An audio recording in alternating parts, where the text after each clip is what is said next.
जय महाकाल दोस्तों, कैसे हैं आप लोग। आशा करता हूँ भले चंगे होंगे, मज़े में होंगे।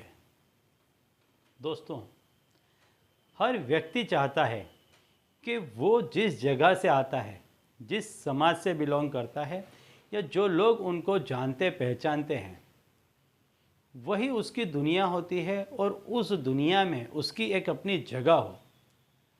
वो जो लोग भी हैं, जितने लोगों को वो जानता है, जो उसका दायरा है, चाहता है कि उस पर वो राज करे, हर जगह उसकी पूंछ हो, हर जगह उसकी कही जाने वाली बात मानी जाए, हर जगह उसकी इज्जत हो, उसे मान सम्मान मिले, उसका एक रुतबा हो हर जगह पर। हर व्यक्ति ये चाहता है। तो आज मैं जो आपको उपाय बताने जा रहा हूँ, इस उपाय को करने से आपका जो दायरा है, आप जितने लोगों को जानते हैं सामाजिक तौर पर या आपके कामकाज के जगह पर, हर जगह पर आपकी एक खास, एक विशेष जगह बन जाएगी। हर जगह आपको बहुत ही मान सम्मान से लिया जाएगा, हर जगह आपको विशेष दर्जा दिया जाएगा। तो दोस्तों, यदि आप हमारे चैनल में नए हैं तो मैं आपको बता दूं कि हम इस चैनल के माध्यम से हमारे प्राचीनतम ग्रंथों में छुपे हुए कई ऐसे गूढ़ रहस्य हैं जिसके बारे में जानकारी प्रदान करते हैं। तो यदि आप भी इसी तरह की जानकारी में रुचि रखते हैं तो अभी हमारे चैनल को सब्सक्राइब कर लीजिए और बेल आइकन को प्रेस कर दीजिए।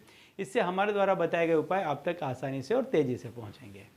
ठीक है, तो चलिए दोस्तों, बताता हूँ वो उपाय कि जिसको करने से आपके पास में पैसे के साथ साथ में मान पान भी आएगा, आपका रुतबा भी बढ़ेगा, आपका एक नाम होगा, आपको एक ओहदा मिलेगा। तो आपको करना क्या है, बहुत ही आसान उपाय है ये, कोई भी व्यक्ति कर सकता है।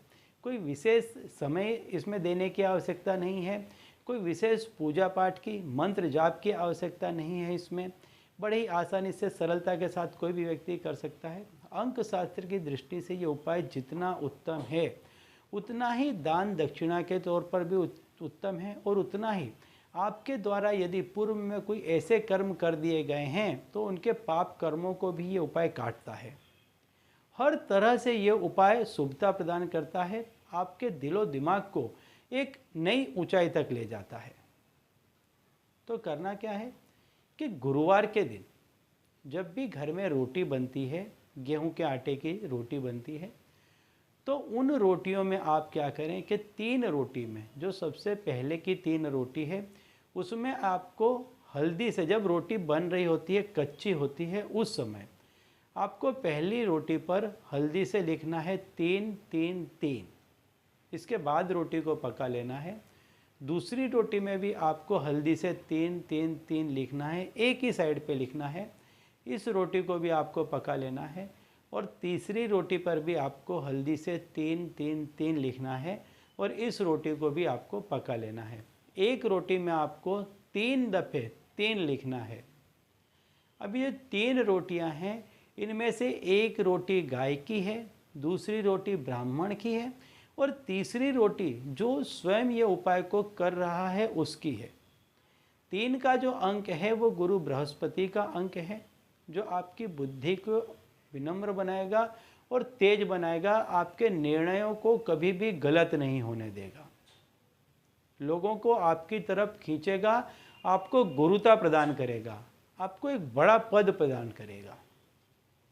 और इसी में से जब एक रोटी आप गाय को देते हैं तो आपके पूर्व में किए गए सारे ही कर्म जो ऐसे थे कि जिनका शुभ फल नहीं मिलने वाला था, ऐसे जो भी पाप कर्म थे वो कट जाते हैं। और ऐसी ही एक रोटी जब आप ब्राह्मण को देते हैं तो इससे आपको शुभ फल मिलना प्रारंभ हो जाता है। तो आपको 3 रोटियां बनानी है, तीनों रोटी पे 3 दफ़े हल्दी से 3 3 लिखना है, और एक रोटी को स्वयं खाना है, और दूसरी 2 रोटियों को आपको एक गाय को खिलानी है, एक ब्राह्मण को। यदि ब्राह्मण नहीं मिल पाता है आपको, तो जो दूसरी रोटी है वो भी आप गाय को खिला सकते हैं। यह उपाय आपको 3 दफ़े करना है, 3 गुरुवार। यदि आप ज़्यादा करें, 3 गुरुवार, 5 गुरुवार, 7 गुरुवार, या फिर आप जब तक करेंगे लाइफ टाइम भी आप इसको कर सकते हैं। बहुत ही आसान और बहुत ही शुभ फल देने वाला उपाय है। तो हमेशा करते रहिए, कभी भी कोई भी समस्या आपके ऊपर नहीं आएगी। ठीक है, तो चलिए दोस्तों, अब इसी उपाय के साथ मुझे दीजिए विदा, और आप लोग देखते रहिए दिव्य प्रकाश और अपने जीवन में लाभान्वित होते रहिए। धन्यवाद।